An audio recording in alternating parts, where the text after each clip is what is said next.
Well, the trade deadline is over. The Detroit Lions have the next week and a half off, really. Well, a good week before they have to get back. I saw Jared Goff dressed as Willy Wonka yesterday for Halloween, so that was something to see.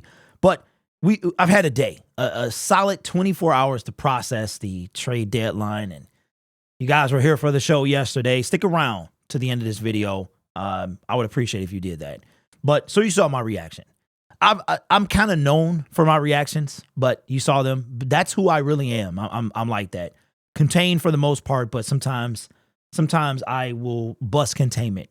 But I've had a day to process what happened yesterday, and what I mean by that is the lack of a pass rush. Now, before we go any further, I want to be very clear, and I will make a video about this a little later. The addition of Donovan Peoples-Jones is a solid addition. Needed position. We needed it after Marvin Jones left. Dude runs a 4.48. Solid addition. We'll talk about that later and how I think it's going to affect the Detroit Lions. But I got a guy. Shout out to my guy, Mr. Poole. And if you missed the show on Syndicate Sports Detroit, we go live Monday, Wednesday, Friday at 1 o'clock. And he brought out some information, and I thought it's vital to this channel and that we needed to talk about it. And what it was that Brad Holmes he did indeed make calls to bolster up the defense. Called on defensive players. But the issue is that Brad Holmes was not willing to move on the 2024 draft. Everything he did was pushed back to 2025. And that would explain why he sounded so disappointed in yesterday's opening press conference before Dan Campbell got on. There are some guys that he really wanted. Could it have been Daniil? Could it have been Chase? The world may never know. Or maybe it comes out later, kind of like that article came out about Chase Young after the deadline. Maybe it comes out later. We'll see. Maybe we'll never know.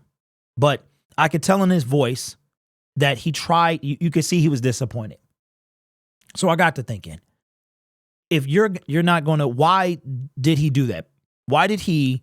But it makes sense, right? Because Donovan Peoples-Jones is a sixth-round trade in 2025. Why did he do that? And I don't think it's why you think. I think the first thing that's going to come to your mind is, well, the draft is in Detroit. That's why he did it. He wants the draft to be the best show it could be here in Detroit. I'm going to say you could be right. I don't think that's it.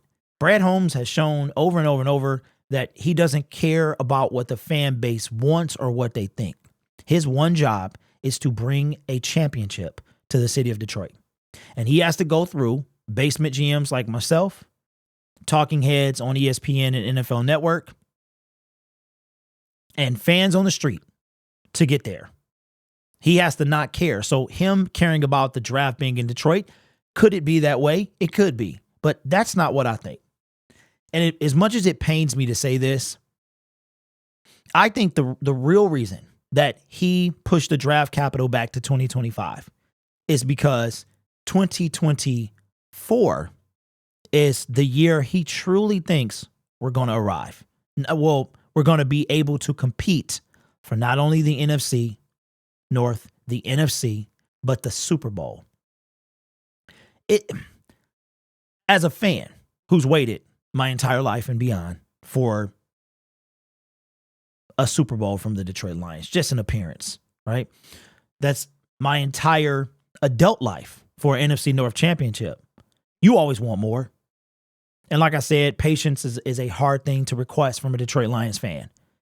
We are one of you got the Chicago Cubs and then us. They waited 100 years, so I guess they got it worse. But it's hard to ask a Detroit Lions fan, a genuine Detroit Lions fan, to be patient. Patience, if you think about the word patience, it's a virtue, right? It has to be cultivated. And this team, outside of the last 2.5 years, has not done anything to cultivate patience. But Dan Campbell, Brad Holmes, Sheila Hemp, Rod Wood, Chris Spielman, they are helping us do that. But when you see a position of need, such as a defensive end for for Aiden Hutchinson to go to kind of piggyback off of, and we don't have that person, It's upsetting. It's upsetting. And trust is a lot to ask for because the football has to be one of the shortest seasons of any sport. The off season is longer than the season. Basketball disappears in June and is back in October. Like before you even blink good, they're in the preseason. Basketball is back right now. Baseball goes on forever from April to October. It's a solid 6 months. And then hockey has a very similar kind of like basketball. I want to say it's October to June, somewhere around there. Football, not so much. And for Detroit Lions fans, our season is over pretty much after the first month. Last year, this time, we're talking about the NFL draft. We're talking about Jalen Carter. We're talking about Christian Gonzalez and those guys, right? So I think we're in uncharted territory, and I think we all have some learning and some growth to do. We all have some patience to cultivate. Well, and I understand if you don't have it. I understand if you never get it. That's your business, your prerogative. And if you have it right now, you know what? That's your business too. So with that information, I thought I would bring it out that maybe Brad Holmes is saying, not yet. We had to go through the NFL last year, keeping us out the playoffs. And now Brad Holmes is saying, I know what you want, Detroit. I'm trying to give it to you. I'm not going to always do it right. I'm going to make mistakes. Maybe I do whiff on a position or a player, but I got a plan, and I'm asking you to trust it. To me, that's why he pushed everything back. So had these, whatever teams they were, accepted a 2025 pick, then even though we read about the whole undisciplined Chase Young, maybe he is on the Detroit Lions. So let me know your thoughts in the comments below. I'll say this before we go, that my thing is we have a solid opportunity. We could come back from the bye week and be in first place in the NFC. Why squander an opportunity? And to me, trading for a Chase Young in 2024 for a third-round pick is not squandering. But there are other things that can happen as well. So we'll see. And the last thing I'll say is this. Again, I felt really bad about yesterday's live stream. I don't feel bad a lot when I make videos. I mean, I've been doing this for 5 years. That's what we gonna do. We gonna go at each other. So it's all love. But yesterday I felt bad.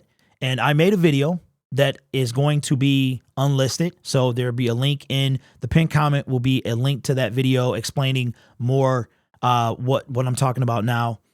Just couldn't really risk the algorithm because it will, when I do these type of videos, nobody watches. So if you care to watch, it's the pinned comment and it will be unlisted so anybody can check it out. If you do go over there, leave a comment. But to people that were in the live stream yesterday, I know you saw the community post, but I do apologize. I really do. I pride myself on not crossing the line. And yesterday I felt like I crossed it. It's not with the block list and all that other stuff, blocking people. That's not what it is. There's a particular moment that I felt like I crossed the line. And the more I thought about it, the worse I felt. So I apologize to Ben Foster. I apologize to everybody watching yesterday as well. But check out the pin comment for the dedicated video if you have time. And do me a favor, leave a comment if you're over there. I would appreciate it. Let me know your thoughts in the comments below about Brad Holmes pushing the draft picks to 2025. And is that okay with you? Are you okay with that? Would you like to have seen him do more? You guys are awesome. Take care of yourself and each other. And as always, go Lions.